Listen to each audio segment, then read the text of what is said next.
राधे राधे गुरु जी। जी। और हम गुरु ज्ञान लेना चाहते हैं। कौन सा ज्ञान? वो सासू माँ के ना, सासू माँ किसी और के गुरु बना रखे हैं। तो सब कहते हैं कि तुम भी उसी से बनाना पड़ेगा, से किसी और से नहीं बनाना पड़ेगा। फिर तो कौन सा वाला ज्ञान चाहिए आपको? गुरु मंत्र जो होता है, हाँ। गुरु बनाना होता है वो। हाँ, तो बना लेना। बना सकते हैं। बोलते हैं इसे नहीं, इसे नहीं बना सकते, एक ही गुरु होना चाहिए। अब हमें पता ही नहीं है वो गुरु रहते कहाँ पे है वो। ठीक है, जो आपका मन हो वो करो। ठीक है, राधे राधे गुरु जी। और सासू माँ की आप बता दो, यही पर सुन रही है। क्या बताएं वो ना, साहब? उनको ना लालच बहुत है, लालच से पीछे नहीं हटती है वो। तो आपकी सास बहुत लालची है? हाँ, यही पर सुन रही है वो। तो आपको बाद में डांटेंगे नहीं? क्या बोल के आ गई बहू? नहीं डांटेगी। कहाँ बात कराओ सास से? वहां पर बैठी हुई है। सास कहाँ? सासू माँ, ए सासू माँ, क्या नाम है सास का? सासू माँ आप बोल दो, ललिता देवी। क्या? ललिता देवी। ललिता मैया। ए लालची सास, इस तरफ आओ। बुढ़ापे में लालच काय का लालच करती हैं? बात करा बहुरिया से। गुरुजी इनका ना भगवान की कृपा से सारे बच्चे इनके बहुत अच्छे हैं। बेटे भी, बहू भी, पोता पोती भी छोटे छोटे हैं, लेकिन हर बात मानते हैं वो। लेकिन फिर भी मैया के कोई वो नहीं रहता, मतलब गुस्सा करते रहते हैं वो। तो ये मैया काय का लालच ज्यादा करती अब है? घर में ना हमारे ससुर जी खत्म हो गए हैं, तो बोलते हैं अब उस घर में हमें मन नहीं लग रहा। सास बोलती? घर चेंज कर दो, बदल दो, ये बोलते हैं। सास? हाँ। सास बोलती है घर ही चेंज कर दो, नया घर दिलाओ। ए सास मैया जल्दी आओ। इनको अच्छा से अरे मैं ना आपके भागवत है, सुबह शाम सुनते ही रहते हैं, जब भी आता है टीवी में सुनते रहते हैं, इधर से सुनते हैं, इधर से निकाल देते हैं। ए मैया, अब एक कान में रुई लगा के सुना करो ताकि कथा अंदर जाए, निकल रही है बात। राधे गुरु जी। जी जी, हमने एक संस्कृत का कोटेशन पढ़ा है, संस्कृत का कोटेशन पढ़ा है, उसमें लिखा है अहिंसा परमो धर्म। ठीक है।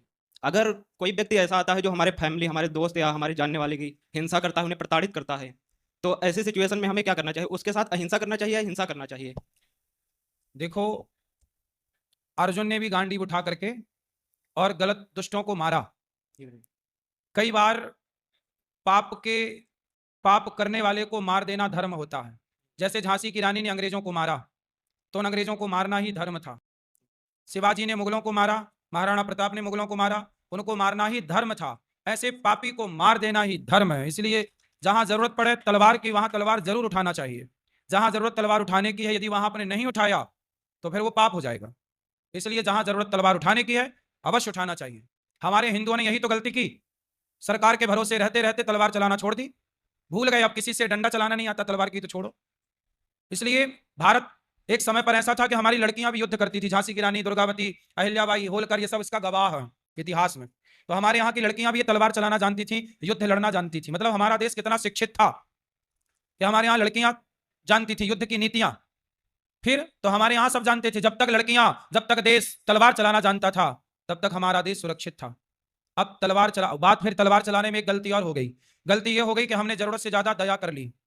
जैसे हमारे यहाँ पृथ्वीराज चौहान 17 बार मोहम्मद गौरी को छोड़ दिया, उसने पकड़ा तो उसने एक मौका नहीं दिया, आंखें फोड़ डाली, संयोक्ता को जिंदा जौहर करना पड़ा। इसलिए दया उस पर मत करो कि जिस पर दया करने के बाद आपकी बहन बेटियों को जिंदा जलना पड़े। इसलिए दया जरूरत से ज्यादा ना हो, क्योंकि वह दया ही बाद में पतन का कारण बन जाएगी। इसलिए दया उतनी जितनी जरूरी है। बाकी तलवार चलाना सीखो और झांसी की रानी बनो।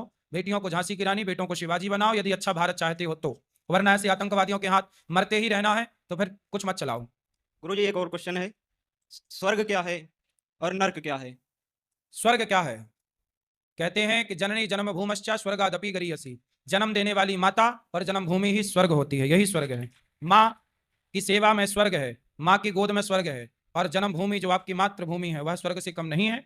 इसी को स्वर्ग कहा गया। जननी जन्म भूमश्चा स्वर्गादपि गरीयसी, यही स्वर्ग है।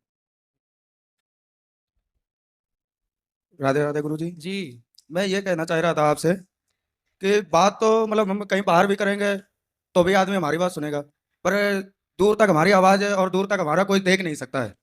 और आपके माध्यम से हमको मतलब हर जगह देख सकते हैं लोग। जी। अभी आज मैं सुबह के टाइम में सोम आश्रम के पास में दुकान है, तो एक मुसलमान ने आज वो बात कही जो हमको मतलब सुनने में बहुत बेकार लगा। क्या कहा?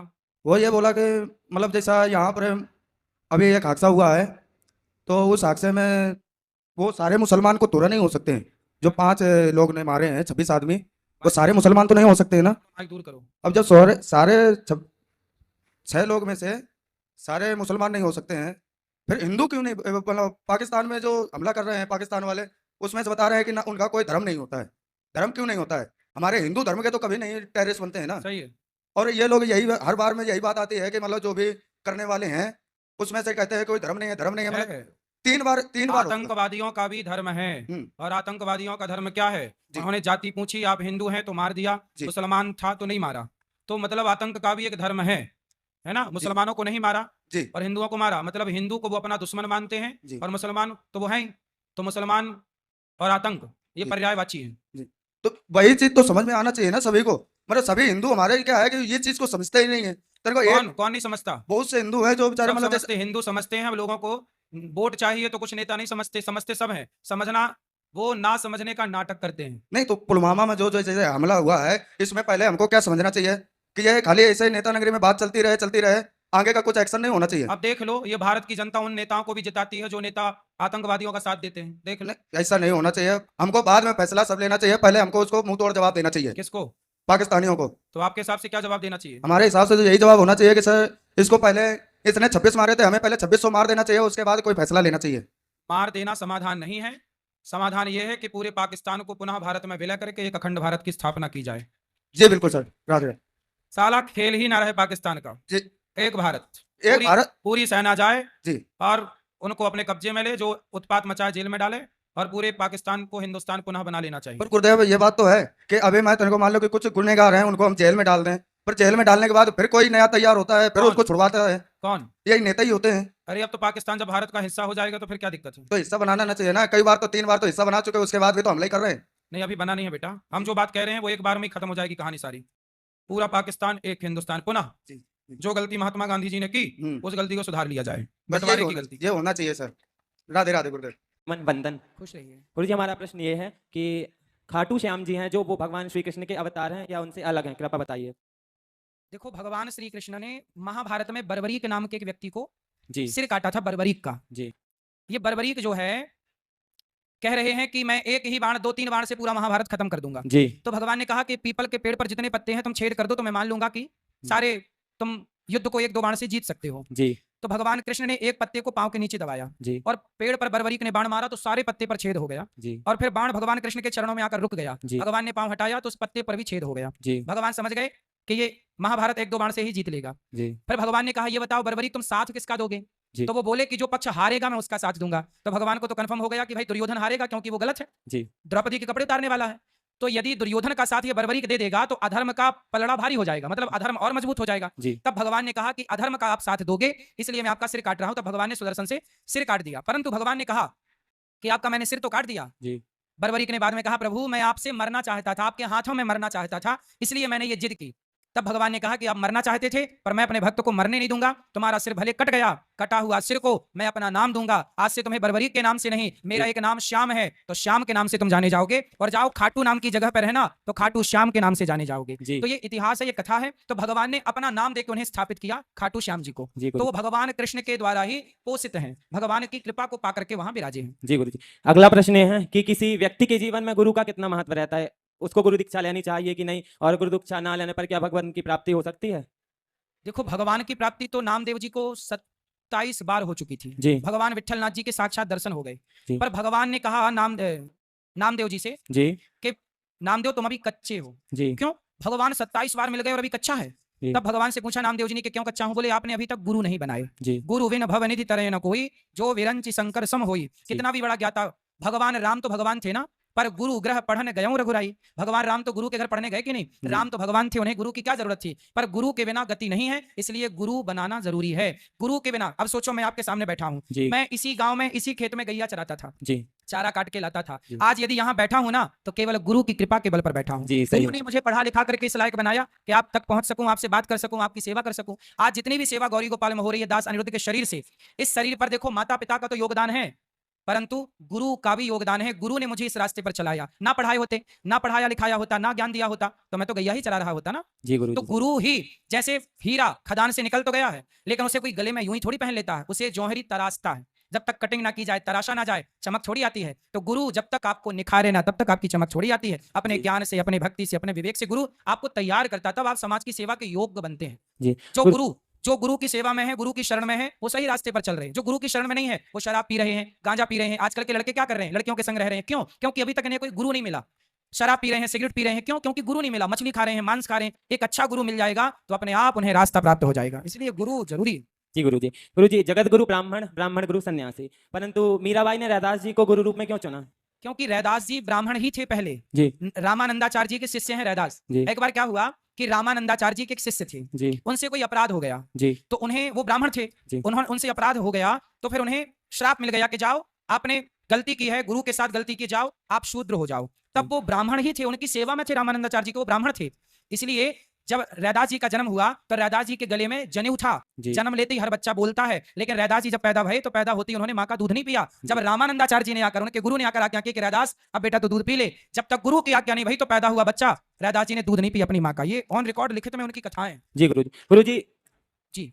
बड़े बड़े अस्पतालों में देहदान किया जाता है, तो देहदान से क्या कल्याण है? वेद पुराण शास्त्रों में देहदान का कुछ वर्णन है?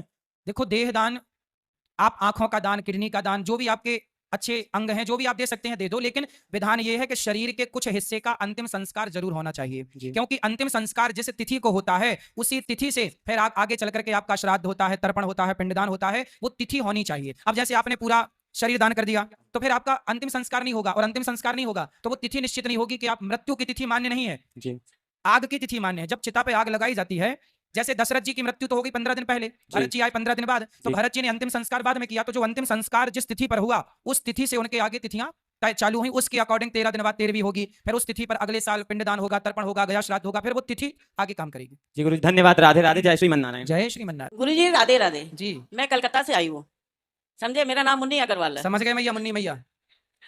अच्छा, वो गाना आप कैसे बना है? कौन सा बताओ? मुन्नी बना नहीं नहीं, वो बात नहीं है। बताओ। मेरी 3 बेटियां हैं, एक बेटा है। एक बेटी अभी अभी गुजरी है, 10 साल से कैंसर से पीड़ित थी, अच्छा, 1-2 महीने पहले ही गुजरी है। उसको गुजरने के बाद मेरा जी उठ गया, फिर? तो मैं वहां से भाग के इधर आ गई। फिर? मेरा जी एकदम, मेरा बेटा इतना निर्लज है बाबा, वो 15 साल की उम्र से खाली दारू पे रहता, इतना निर्लज। और गुटखा, शादी हो गई? हाँ शादी एक बार हुई, पहली बीवी ने 2 साल रही, वो इसका चरित्र देख के 2 साल में डिवोर्स दे दी। जब 15 साल से वो शराब पी रहा था, हाँ। तो आपने उसका ब्याह कराया क्यों? अब नहीं कराए बिना भी नहीं चलता बाबा। तो चला करके भी कौन सा वो रानी बन के रही वो बेचारी, मेरे को खा जाता, अभी नहीं खा रहा है, अभी भी खा रहा है। तो कम से कम वो लड़की की जिंदगी तो ना खराब वो होती। 2 साल पहले एक डिवोर्स हो गया, फिर दोबारा कराना पड़ा। अब दोबारा जैसे कराए, वो मियाँ बीवी इतने मिल रहे हैं अब कि अब हमें निकाल रहे हैं। अच्छा करने गए तो अब सारा दिन मेरी गुड़िया मेरी गुड़िया मेरी गुड़िया, और मैं तो आ गई। अब रही बात अब वो मेरी, पति पत्नी ऐसे मिले कि आपको बाहर। हाँ कोई बात नहीं, मैं खुश हूँ, सही है, सही है। मेरे कोई तकलीफ नहीं। पर तकलीफ ये है कि मैं आई तो इसके पापा को रख रहा था वो, हाँ। समझे। मैं उनको बोली आप चलो वृंदावन, पर वो बेटे के मुंह में नहीं आए, समझे। मेरे आने के बाद ही हफ्ता भर मेरे को खबर पड़ती है कि पापा को ले जाके अनाथ आश्रम में देके आ गया बेटा। हाँ, ये चीज मेरे को इतनी खटक रही है, मैं उससे फोन पे झगड़ा करती हूँ तो मेरे को अनाथ आश्रम का एड्रेस भी नहीं दे रहा। फिर मैं चली गई एक दिन पुलिस चौकी, यहीं पर जाके वहां से मैंने एड्रेस लिया, तो उसके पापा से बात की। मैं बोली आप खुश हो? बोला खुश तो नहीं हूँ। मैं बोली तो फिर क्या मिला बेटे के पास लड्डू, मेरे साथ आए क्यों नहीं? तो बोला अब आऊंगा। मैं बोली आ जाओ। बोला मैं अकेला नहीं आ सकता, तू आके मेरे को लेके जा। मैं बोली ठीक है मैं आ जाऊंगी। फिर उनकी आया ने मेरे को बताया, आश्रम की आया ने, बंगाली है ना, बोली बाबा के पास तो कुछ नहीं है, ना साबुन है, ना तेल है, ना फोन है, ना कोई आता है, ना बात करता, ना कुछ करता। तो मैंने बेटे को फोन किया, तू एक मेहरबानी मेरे पर कर दे, अपने पापा को वहां से निकाल के मथुरा की ट्रेन में बैठा दे, बस मैं यहाँ संभाल लूंगी।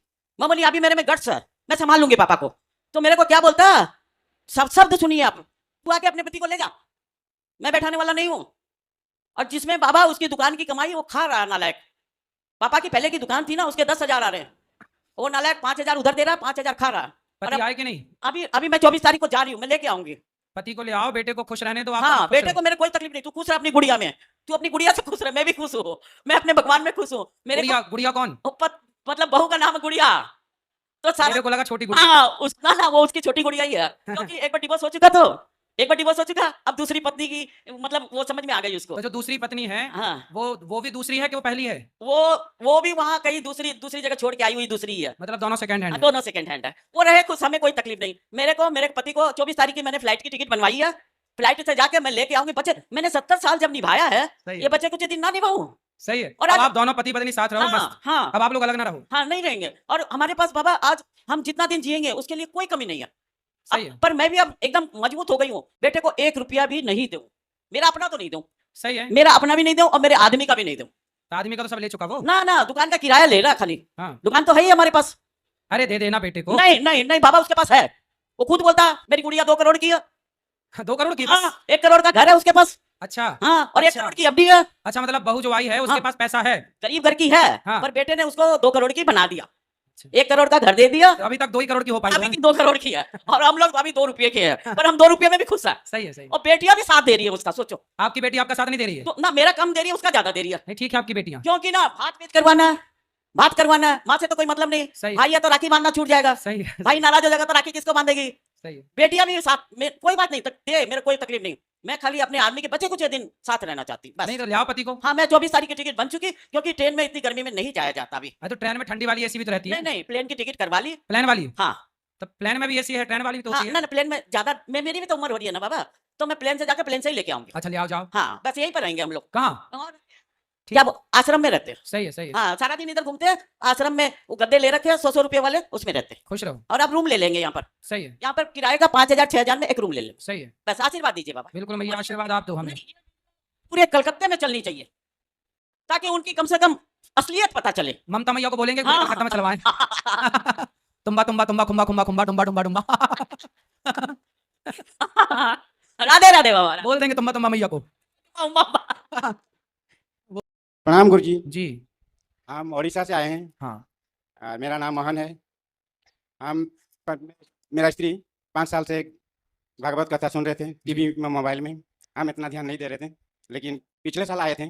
आज हम पिछले साल आए थे तो भागवत कथा यहीं से सुनते सुनते मेरे माइंड में, हम मुर्गा मछली का व्यापार कर रहे थे, बिजनेस। अच्छा हाँ, आपका कथा सुनते सुनते मेरा माइंड में ऐसा आया जो हम बोल नहीं पाते जी जी। तो हम बोले कि हम मुर्गा करने छोड़ेंगे, तब हम गुरुजी के पास जाएंगे। जी। तो 3 महीना हो गया, मेरा बंद हो गया, मैं पहुंचा हूँ। तो आप अब क्या काम करते हैं? मैं वेजिटेबल का दुकान करता हूँ। तो आपका अच्छा चल रहा है? थोड़ा बहुत चल रहा है। तो दाल रोटी चल रही है? हाँ जी। तो पहले ज्यादा पैसा कमाते थे कि अब ज्यादा कमाते हैं? नहीं, पहले ज़्यादा 20,000 तक कमा लेते थे। अब ऐसे 8,000 10,000 तक। हाँ तो अभी धीरे धीरे ये बढ़ेगा ना। आपने अभी महीने 2 महीने से शुरू किया होगा, हाँ जी। तो धीरे धीरे ये बढ़ेगा। अच्छा। ठीक है। और आप 20,000 पहले कमाते थे तो अब 50,000 भी कमाओगे। हाँ जी गुरुजी, बिल्कुल आपका निश्चित। आशीर्वाद। मेरा पंडित जी भी कृष्ण भगवान का मंदिर में पूजा करते हैं, उसको भी बुलाए। देखें, सही है एकादशी भी मानते हूँ। बिल्कुल। आपका कथा सुन के मेरा बहुत परिवर्तन हुआ। देखो कितना बड़ा परिवर्तन है ना कि इनके खुद के मुर्गा की दुकान थी, लेकिन उन्होंने मछली का दुकान भी थी। मछली की दुकान थी, लेकिन उन्होंने कथा सुनने के बाद मछली मुर्गा की दुकान बंद की और साग सब्जी की दुकान स्टार्ट कर दी। सर नहीं भी, पाप ना हो। नहीं भी बंद हो सकता है, लेकिन हम बोल देते हैं जो गुरुजी के पास जाएंगे तो हम मुर्गा काटने छोड़ेंगे। तो मेरा बुखार हो गया 1 महीना तक, मैं दुकान भी मेरा बंद हो गया। बंद होने के बाद आज करने का इच्छा नहीं हुआ। जी तो हम सोचे कि भगवान का ही ये दुआ था। बिल्कुल। ये देखो था। जो व्यक्ति अपने को बदल सकता है ना, हाँ जी। वो सब कुछ कर सकता है। आप बहुत अच्छे हैं कि आपने अपने बुरे कार्य को त्याग कर, देखो साग सब्जी बेच रहे हैं, अच्छा है, कम से कम आपके द्वारा किसी की जान तो नहीं जा रही है। नहीं गुरुजी। देखो चलो मुर्गा खाने वाले तो खा रहे हैं, बेचने वाले बेच रहे हैं, लेकिन कभी किसी ने उस मुर्गे से पूछा क्यों तू क्या चाहता है? बेचारा वो पिंजरे के अंदर होता है, ना उसे कोई पानी देता, ना उसे कोई खाने को देता। बेचारा, उसकी भी तो धड़कन है, उसकी भी तो जान है। वो भी एक पक्षी है आकाश में उड़ता हुआ, लेकिन आदमी अपने स्वाद के लिए उस जीव की हत्या करता है। यदि वो मुर्गा बोलता होता, उसके शब्द होते, तो क्या वो ये ना बोलता कि भैया मेरा क्या अपराध है, मुझे क्यों खा रहे हो, आपके पास साग सब्जी है वो खा लो। पर वो बोल नहीं पाता, उसकी आंखें देखी, बेचारा रोता रहता है। उसके कभी गौर से देखा आपने? आंखों से बिल्कुल आंसू टपकते रहते हैं, बोल नहीं पाता, पर दर्द तो उसे भी होता होगा, नहीं होता होगा? मछली को आप पकड़ते हैं, छोटा सा मुंह होता है उसका, ऐसे ऐसे मुंह खोलती है, ऐसे ऐसे। क्यों खोलती है? पानी से निकल के वो तड़प रही है, पर वो बता नहीं सकती ना, बेचारी गूंगी है, बेचारी बोल नहीं सकती, लेकिन दर्द तो उसे होता होगा ना। उसका छोटा सा मुंह ऐसे नहीं खोलती, फिर बंद करती है, फिर खोलती है। ये जीव जंतु भी, ये इंसान इतना निर्दयी ना बने कि अपने स्वाद के लिए जीव जंतु की हत्या करने पे तुल जाए। मेरे पास खाने को साग सब्जियां भरपूर हैं, मैं क्यों ना वो खाऊं? क्यों मैं मछली खाऊं? क्यों मैं मुर्गा खाऊं? मैं उस मुर्गे को दाना डालूं, मैं उस मछली को पानी में रखूं, मैं उसे जीवन दूं, मैं उसका जीवन ना छीनूं। मैं बचपन में गाय चराता था, तो मैं एक नदी के किनारे गाय चराने जाता था। हमारे गांव में एक छोटी सी नदी है, तो वहां पे ना एक आदमी आता था, वो जाल बिछा के मछलियों को पकड़ता था। तो वो एक इतना बड़ा उसका बर्तन था, वो सारी मछलियों को उसमें डाल लेता था, और वो डाल के ना किसी काम में लग जाता था। तो मैं वहां रहता था, तो बहुत सारी मछलियों को मैं जल्दी जल्दी उठा के ना पानी में फेंक देता था। पूरी तो नहीं फेंक सकता था, पूरी फेंकूं तो वो मेरे को मारने लग जाए, लेकिन मैं छोटा था उस समय, पर मैं उन मछलियों को जब तड़पते देखूं तो मैं तुरंत उनको पानी फेंक देता था। तो मैं किसी की देखो जान बचाऊं, मैं किसी की जान लूं क्यों? शायद वो मछलियों की दुआ लग गई मुझे कि मैं आज आप लोगों की सेवा कर पा रहा हूँ।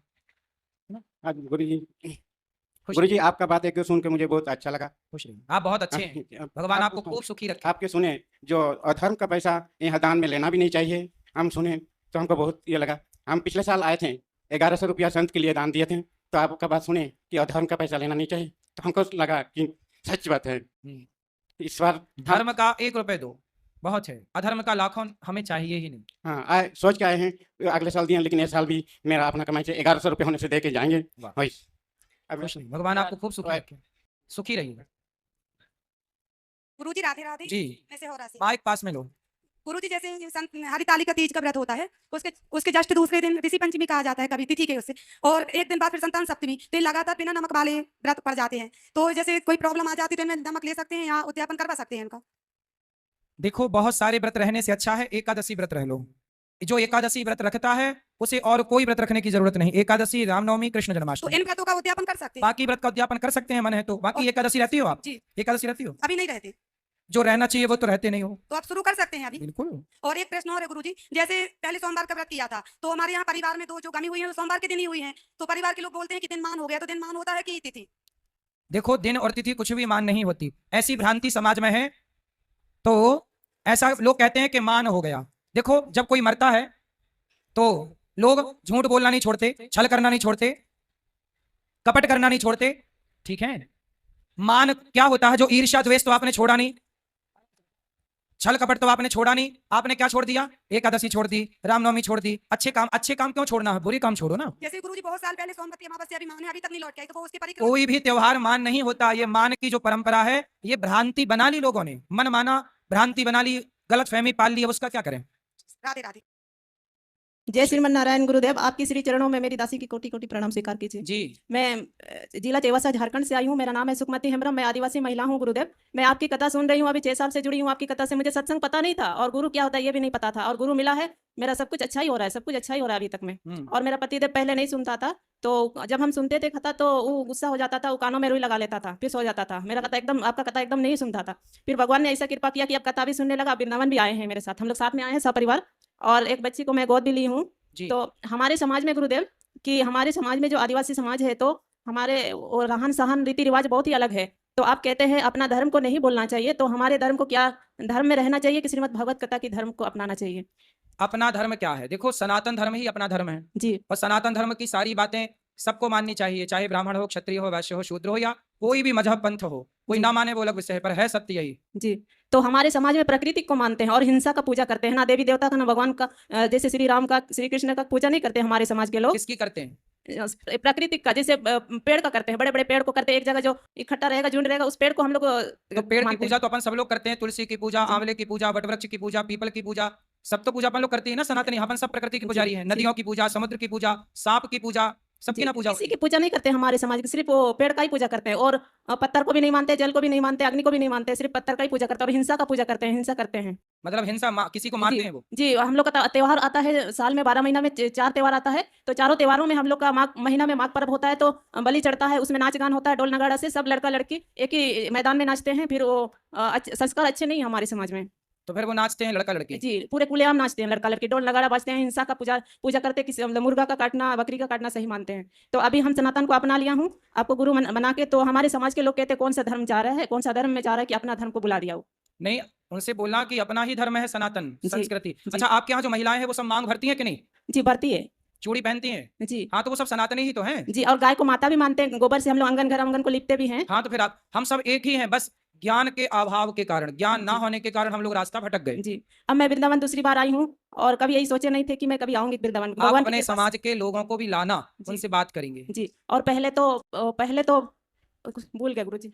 और पहले तो आप कहते हैं ना, अहिंसा ही परमो धर्म, अहिंसा ही बड़ा धर्म है। तो मैं इस चीज को मानती हूँ। और पहले हम लोग के समाज में हम लोग बचपन से अपने बच्चे को, छोटे छोटे बच्चे को जब खाना बनाते हैं तो चिकन मटन अंडा सब ये सब बनता है हमारे परिवार में, हमारे समाज में। जैसे शादी हुआ, किसी का बच्चे जन्म हो गया, किसी का मृत्यु हो गया, उस तक में भी हम लोग का समाज में चिकन मटन सब बनता है। तो छोटा बच्चा को भी खिलाते हैं, तो ऐसे ऐसे करके सब बच्चे खाते हैं। तो अभी भी चलता है गाँव में। तो हम ही ऐसे आपकी कथा सुन के अभी हमारे घर में नहीं बनता है, और हम लोग खाने भी छोड़ दिए हैं अभी। सही। और जी, और चिकन मटन घर में भी नहीं बनता, और हम लोग नहीं खाते। अभी आपकी कथा 6 साल से सुन रही हूँ, जुड़ी हूँ, तो अभी चिकन मटन सब नहीं बनता है, हम लोग नहीं खाते हैं। बहुत बढ़िया। जी गुरुजी, और आपके मेरा पति भी बड़ा ऐसे ही लड़का। हैं? जी आपके पति भी ऐसे ही हैं आपकी तरह? हाँ, मेरे तरह उस पहले खाता था, अभी मैं नहीं खाती तो वो भी छोड़ दिया। बहुत अब सब बच्चे छोड़ दिए हैं। तो हमारे समाज में वो चिकन मटन खाना सही है, तो ऐसे लोग मानते हैं। तो अभी जैसे कि मेरा घर में कोई पार्टी उटी होगा, जैसे मेरा बड़ा लड़का अगर कोई शादी ब्याह के टाइम आएगा, तो हम किस तरह से उसका मनाएंगे? शादी ब्याह जो एक सही रीति रिवाज है, मंडप गाड़ना, हल्दी तेल चढ़ाना, ये सब होता है विधिवत। पंडित जी को बुला के शादी ब्याह करवा लेना, वो पूरा विधि विधान से पंडित जी करा देंगे, आचार्य जी। जी जी। और गुरुजी मेरा बड़ा लड़का 10 में पढ़ रहा है और ज़्यादा उसका मन भटक रहा है, अभी वो मोबाइल ज़्यादा देखता है और थोड़ा थोड़ा लड़कियों में भी मन जा रहा है। बात कराओ।